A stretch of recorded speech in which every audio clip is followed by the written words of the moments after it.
ক্যামেরাটাতে কাকে ধরেছে না, তোমাদের দাদাভাইকে দিয়ে ধরেছি। ও চিকেন স্যান্ডউইচ, দেখেছ? এইভাবে দিয়ে তারপরে ছাকা তেলে ভাজতে হবে।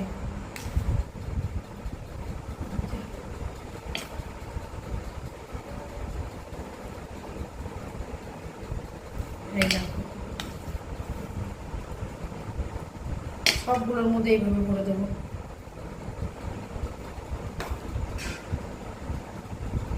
পুরোটা লাগিয়ে নেব।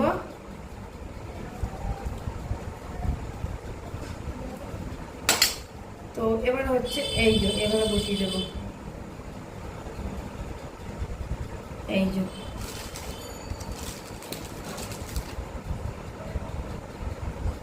এই যে এবারে তিকোনা করে কেটে নেব।